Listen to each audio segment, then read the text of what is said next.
हरिः ॐ नमः शम्भवाय जमयो भवाय ज नमः शङ्कराय जमयस्कराय ज नमः शिवाय च शिवतराय च वन्दे देवउमापतिं सुरगुरुं वन्दे जगत्कारणं वन्दे पन्नगभूषणं मृगधरं वन्दे पशूनां पतिं वन्दे सूर्यशशाङ्कवन्यनयनं वन्दे मुकुन्दप्रियं वन्दे भक्तजनाश्रयं च वरदं वन्दे शिवं शङ्करं गुरुर्ब्रह्मा गुरुर्विष्णु गुरुर्देवो महेश्वरः गुरुः साक्षात् परब्रह्म तस्मै श्री गुरवे नमः।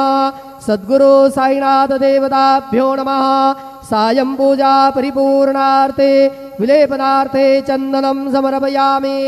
त्वाङ्गन्धर्वाः गणौ स्वामिन्द्रस्त्वां बृहस्पतिः त्वामोघधे सोमो राजाभितवान् यक्ष्मादमुच्यत। विलेपनार्थे चन्दनं समर्पयामि। अक्षन्नमे मदन्तस्य पप्रिया अधुगत अस्तोगत सभानवोऽभिप्राणविष्ठया मतिजो जान्विन्द्रते हरि। चन्दनस्योपरि अक्षतान् समर्पयामि।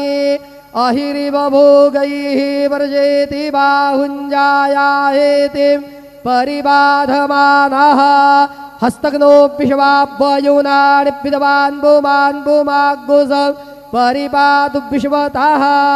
नानापरिमलसौभाग्यद्रव्याणि समर्पयामि।